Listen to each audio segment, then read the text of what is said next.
What's up mga ka-farmers? Good morning. Today's vlog mga farmers ay ipapakita ko sa inyo yung bagong area na paglilipatan sa ating mga alagang manok, no? So nilinis ko na ito mga ka-farmers kahapon. Nagpatulong ako sa dalawang tao, no? Kapitbahay namin kasi may trabaho ako mga ka-farmers. So papakita ko sa inyo mga ka-farmers. Bago tayo magsimula mga ka-farmers ay mag-intro na tayo.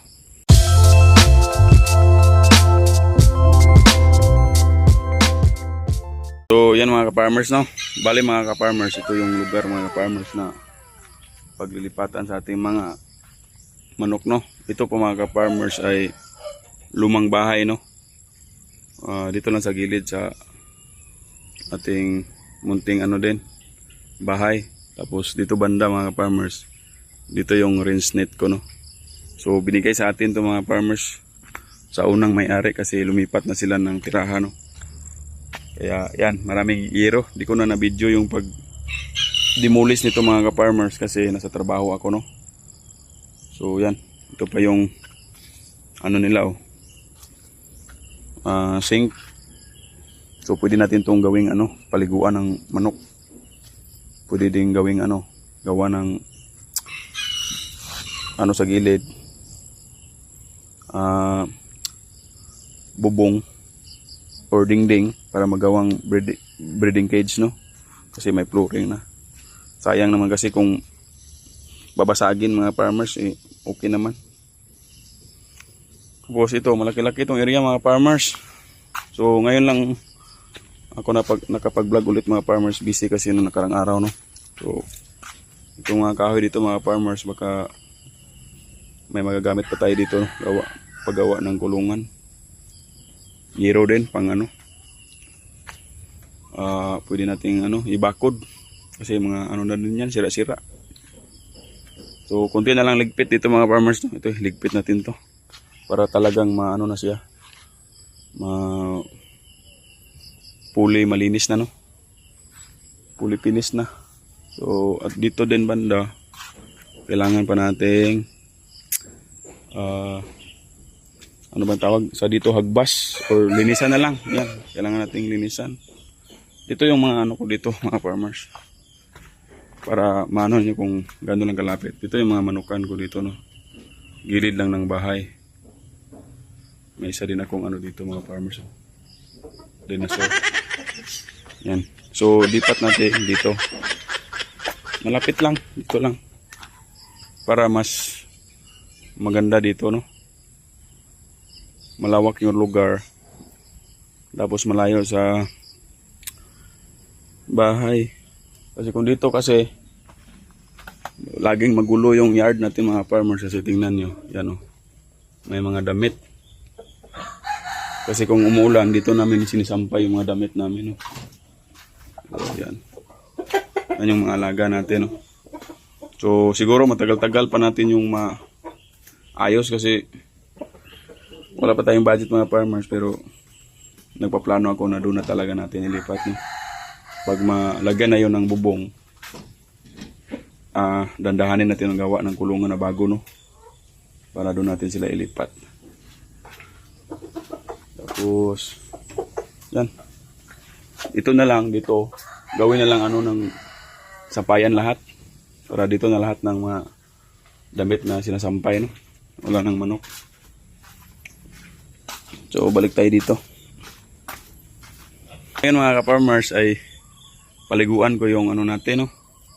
Dalawang sirama na broodcock natin na broodcock natin na sirama. Tatay saka yung anak kasi may natira akong isang anak niya. So yan, paliguan natin yun. Nakahanda na ako ng ba yan? Limber. Kasi ngayon pa lang uminit. Kanina maulan, pansin nyo may tubig pa dyan, kaya medyo mahirapan tayo magpalabas ng manok or magligo. So puntahan muna natin dito.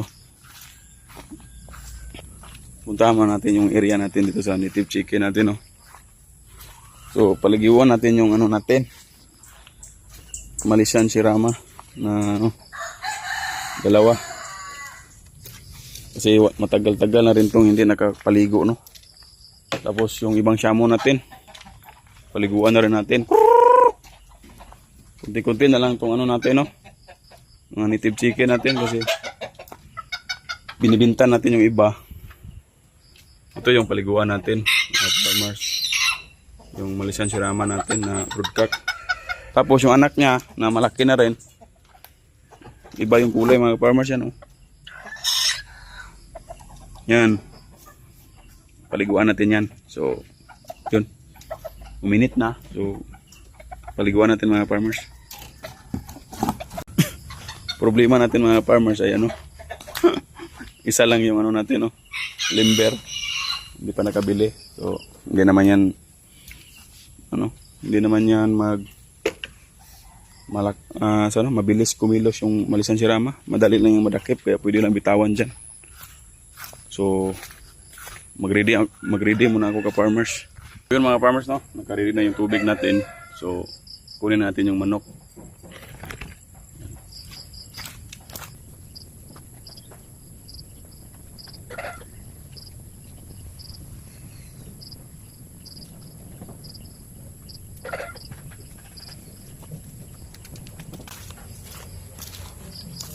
Ito na po siya, mga farmers, no?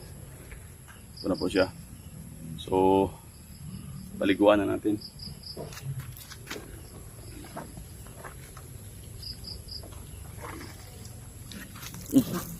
Kadalasan kasi sa Malaysian Sirama, mga farmers, ay dito yung madumi, no? Kasi aabot to sa sahig, eh. Tapos may mga ipot. Kaya pag di mo mapaliguan, lalong dumudumi yung mga pakpak nila. Ito yung sumasayad sa apakan nila, yung sa screen na may mga ipot. Kaya kailangan paliguan paminsan-minsan. Okay. Tapos paalis na rin sa kanilang mga kuto, no? Yung may kuto man. So lipat natin banda dito. Ayan. Ayan.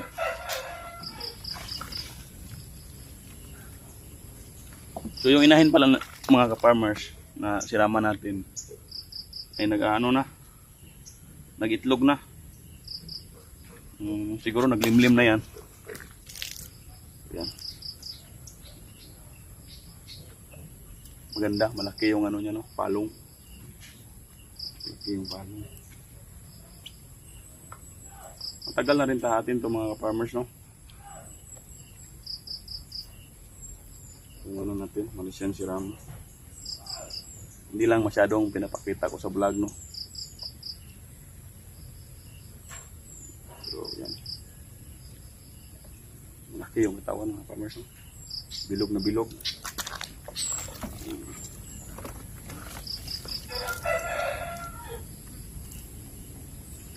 Paliguan ko sana yung pulit natin na Malaysian Sirama. Problema, nagitlog, kaya hindi pwede.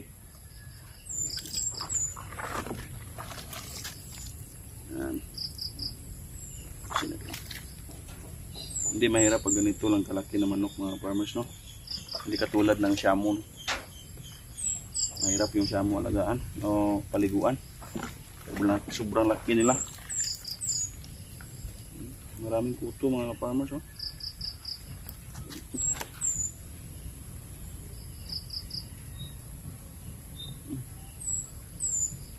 Marami. Yan, oh. Dami, oh.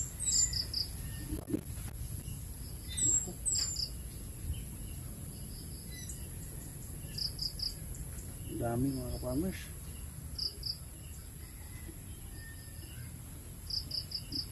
Walang ligo-ligo na kasi ito, mga farmers, eh.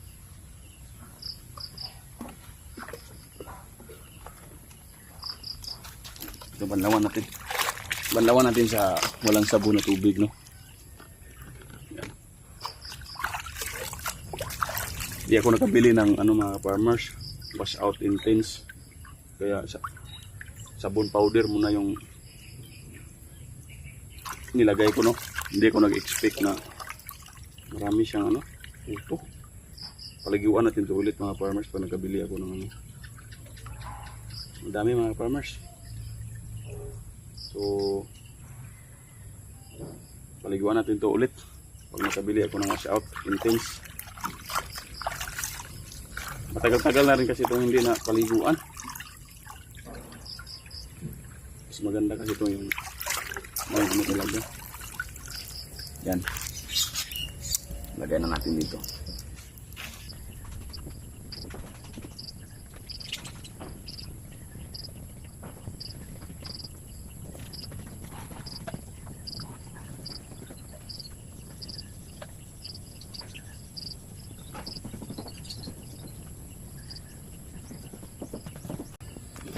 So, ito na po yung isa nating ano no, Malaysian Sirama no. Paliguan natin. Okay. First time sa ito nakaligo mga kapamers.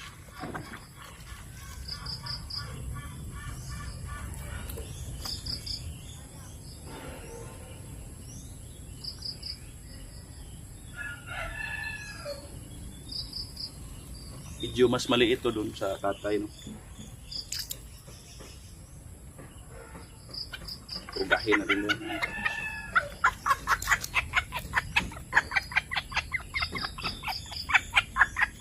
Okay. Mulan na naman mga farmers. Ako.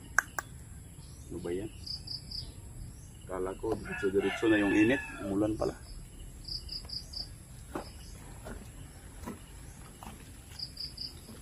Nako. Wala talaga mga farmers. Naging mulan dito.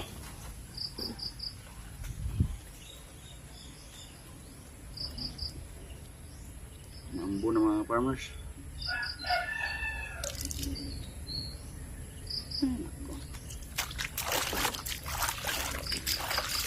Nakapalpak ko ng paligo ah.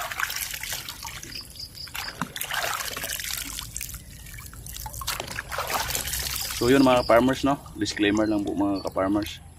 No animals were harmed in this video mga farmers. So pinaliguan natin para mawala yung mga kuto nila. Tapos maging ano naman sila no, confident sa kanilang katawan. Kasi ano na, marami ng kuto, pwede din silang magkasakit no, papayat no. So yan.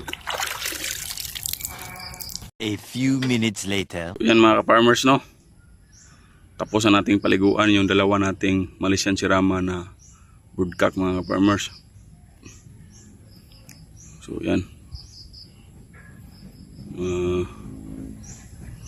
nilalamig sila mga farmers. Di na natin paliguan yung ano natin mga farmers, yung shamu natin na paliguan ko sana yung dalawa nating shamu na Basto Jutaco Aeropline. Ang mahirap lang mga farmers, yung ulan pabugso-bugso, baka hindi matuyo mga farmers no. Gaya nito mga farmers, iinit tapos uulan na naman.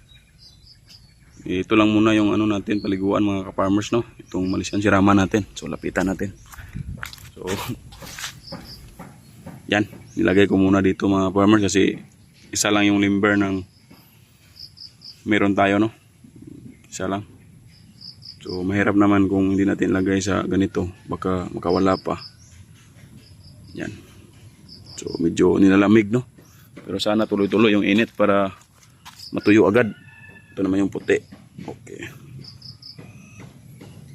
Ito yung pinaka-una kong ano no, Malaysian Sirama.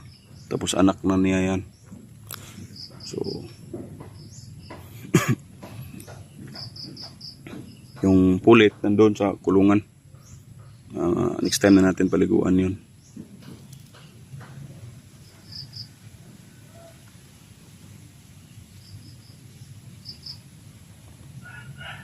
A few minutes later. Yun muna ngayong araw na ito mga ka-farmers no.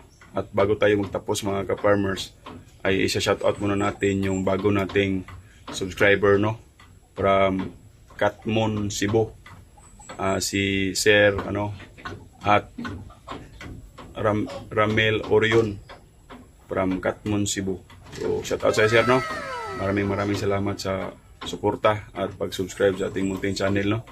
So sana masaya kayo at sana may natutunan kayo sa ating munting channel no. So sa panapadaan lang, sa hindi pa nakapag-subscribe, sana i-hit niyo yung subscribe, tapos i-hit na din niyo yung notification bell para lagi kayong updated sa ating mga susunod na video. So, yung mga farmers, maraming salamat and God bless mga farmers.